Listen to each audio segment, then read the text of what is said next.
Hey y'all, it's Kimmy Searches, and today we're going to be doing part 3 of my childhood favorites videos. So part 1 was where I went and tried to remember as much as I could about some of my childhood favorite books. Part 1 was where I talked about the first 3, and this one is going to be where I talk about the last 3 selections.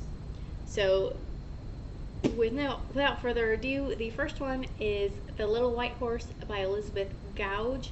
I'm sorry this book is like really pale and difficult to see. Is that easier? That's a little better.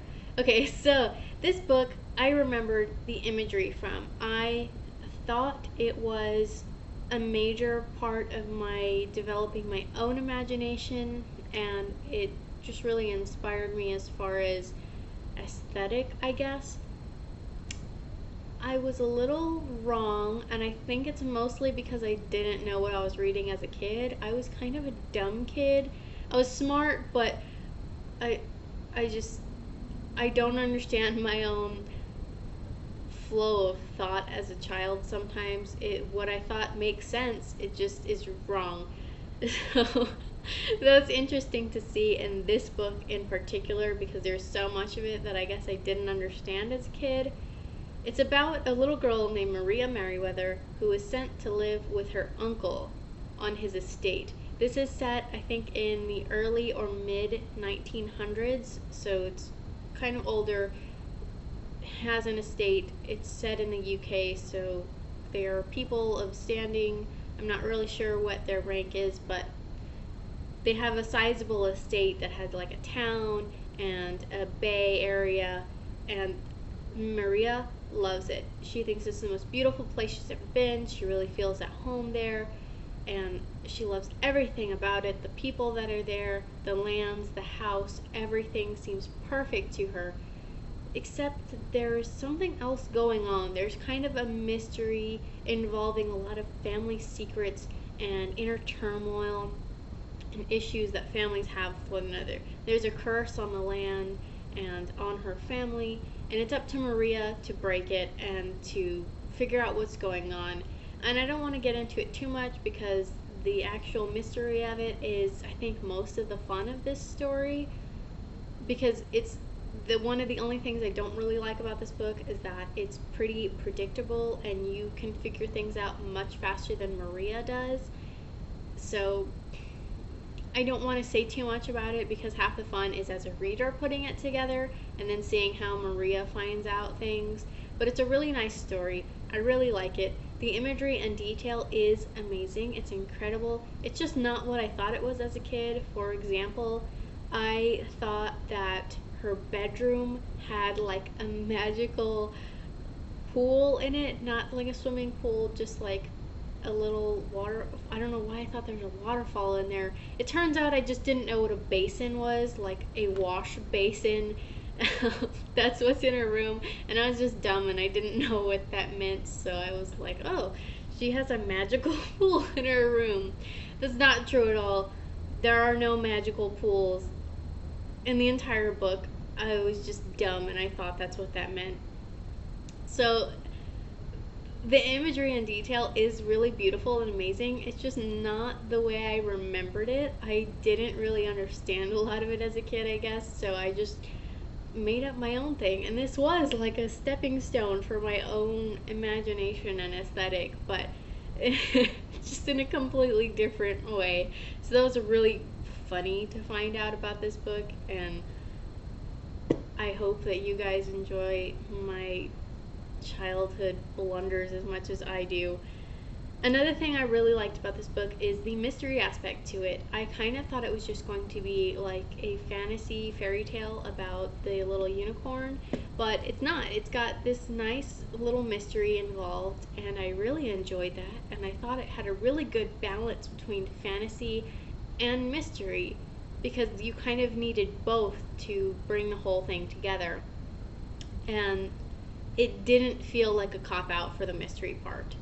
I think it would have been super easy for it to be like, oh, well, here are all the holes for the mystery, let's just fix them with fantasy.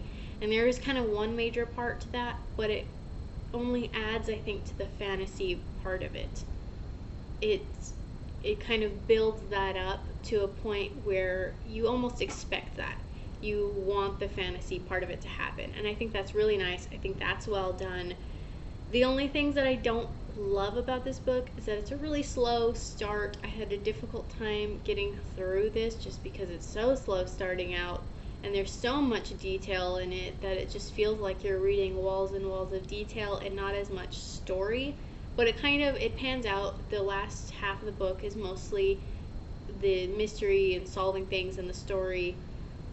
It has a tendency to be a little simplistic sometimes. I didn't like that. I'm not really sure how else to describe it other than it just felt like they could have gone into more detail about plot points, and they didn't. Instead, they spent all the detail on the imagery and the physical details and not as much detail on the rest of it. Other than that, I really liked it. The only comment I have to make on it otherwise is that it kind of got religious at parts, which is fine. I don't have a problem with that, but if you're not looking for a book that has religious points in it, this one has some. It seems Catholic, I think. I'm not really sure, so don't take my word on that, but there are some points with church, and they talk about God pretty often and prayer and stuff, and it's not heavy throughout the book, but there are points where it tends to get really religious. So if you're not looking for that, then maybe skip this one. If you're into it, great, this is a good one.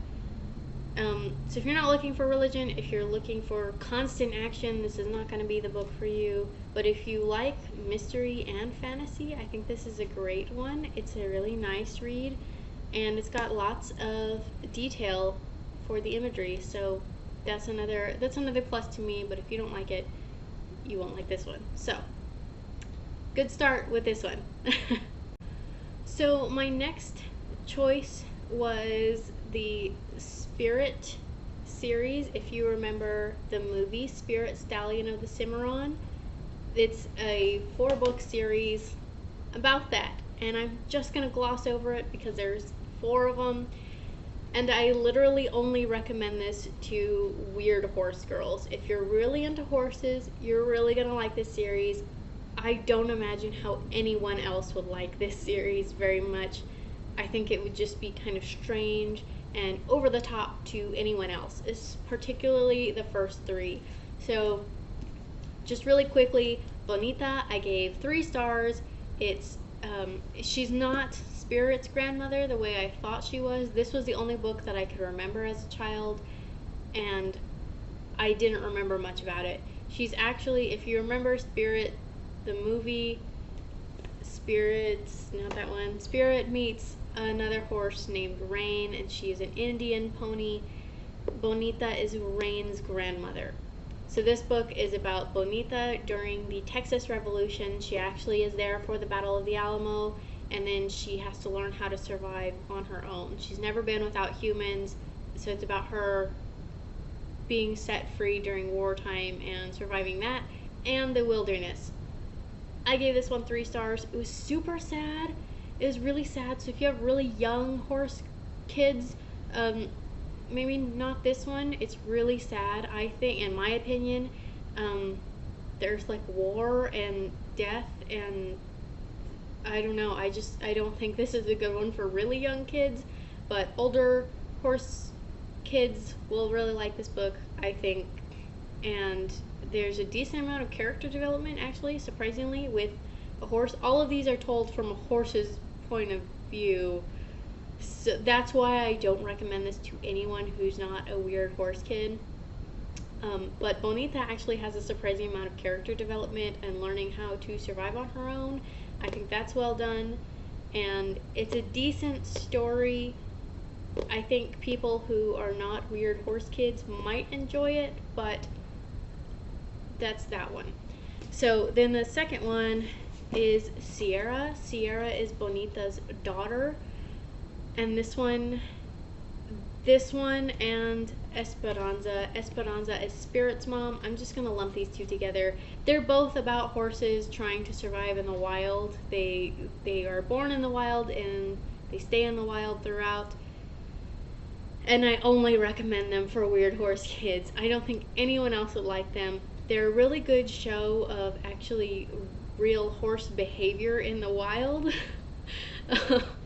I feel ridiculous kind of talking about this as a grown woman, but I think they're well done. Esperanza is the more interesting one as far as storyline. Sierra is kind of just about how horses survive against other horses as a herd and on their own and such. So it's kind of dull as far as the plot line goes. Esperanza is kind of about these two horses versus nature, so it's about them like living through, I think, like a tornado or something and things like that. So there's more action in it. There's more, thrilling escapes and whatnot. So I still can't say that I recommend it for anyone who's not really, really, really into horses, but this one is the more enjoyable one out of these two. So there's that. I gave Sierra 2.5 stars and Esperanza 3 stars. And the last one is Spirit. It's kind of exactly like the movie was. It's about a young stallion who is in charge of a herd, and he gets captured by cowboys, and he has to escape from them because he is Spirit, he's wild, he refuses to be broken, and he makes friends, unlikely friends, with an Indian boy and the Indian horse Rain, and it's about them trying to just live on their own and be free, and free spirits and whatnot. It's a good story. I give this one 3.5 stars, mostly for nostalgia. I really liked this movie as a kid. I don't remember reading the book, but it's basically the same thing. It's super short. All of these are super short, so they're really easy, fast reads. I read all of them in one day, so there's that. This one's a little too fast-paced. The movie is really well done, but I think the book being condensed so much, it's just a little too fast.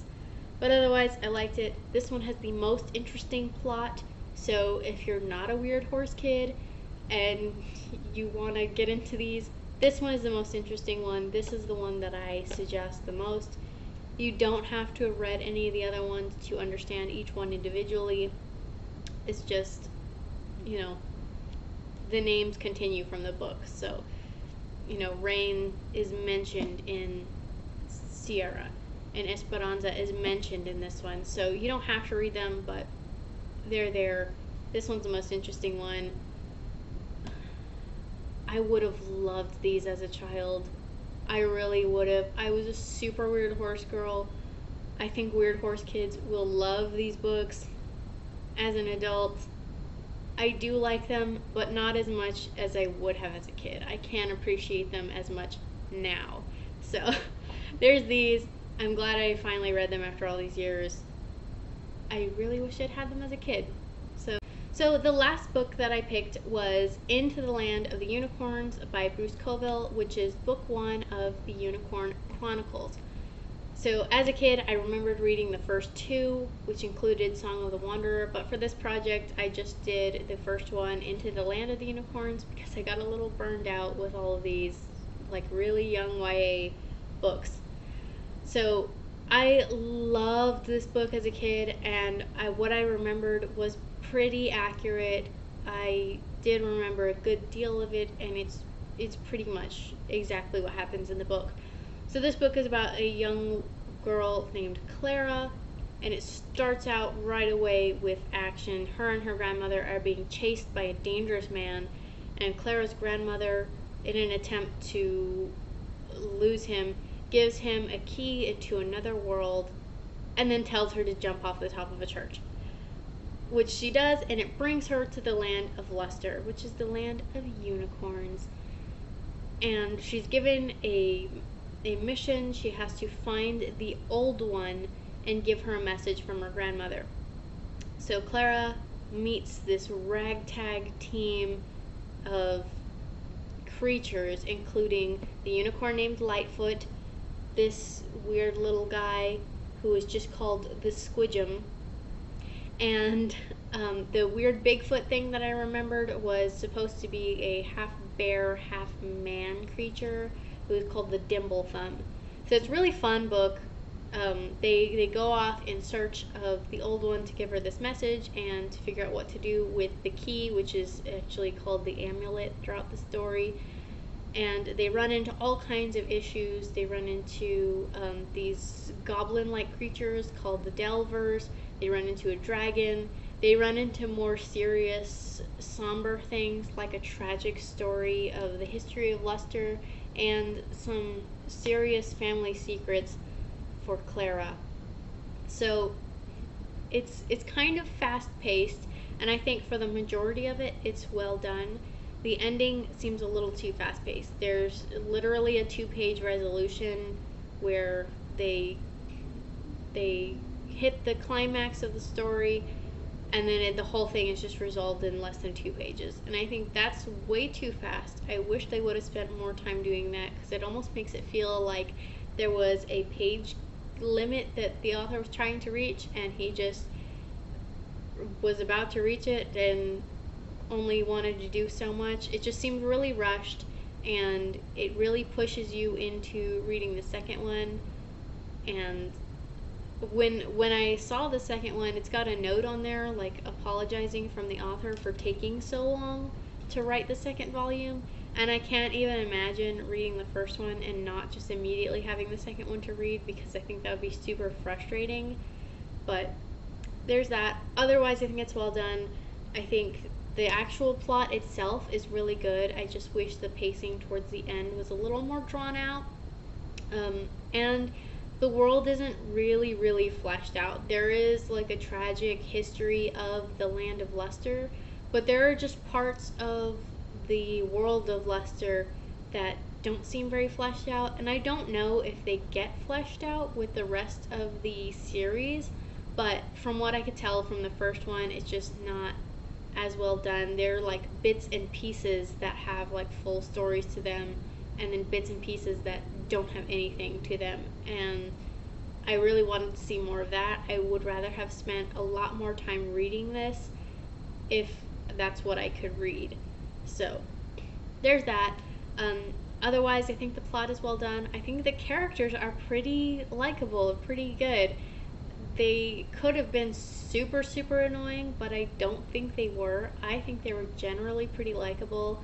I really liked Lightfoot the unicorn. I think he's really funny because there is this balance between he's a unicorn, which is a beautiful creature that no one can fully understand, and he's incredibly rare and like almost divine in his presence, but also like he has an uncle unicorn who thinks that he's an idiot, and he keeps talking about that, and I think that's really funny. It makes him more relatable and likable, and it gives it almost a sense of humor and kind of lightens up the mood. So I really enjoyed that. I did like the plot line, and this is just super nostalgic for me, so I really did like it. I ended up giving it 3.5 stars, and I would recommend it for anyone who likes fantasy and like other worlds, like a mysterious gate to another world, almost like Narnia. Any young fantasy readers, I think, would really enjoy this. The only people I don't think would like this is the people who, for one, don't like YA or fantasy, and two, are really looking for high fantasy, lots of world building. This isn't going to be for that. Otherwise, I think it's fantastic. This was a really nice close to my project. I really liked this like activity experiment thing that I did. It was fun. I got to read all of the books that I loved as a kid, and I had a pretty good time with most of the books.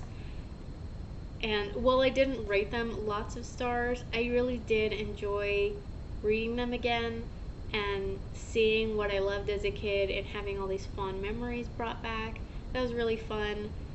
I think my favorite one is probably gonna be this one. This one was just a fun story. Or The Two Princesses of Bamar. That one was a good one. My least favorite was by far The Lost Flower Children. So overall, though, I think this is a great experience. Thanks for tagging along with me, and I will see ya next time.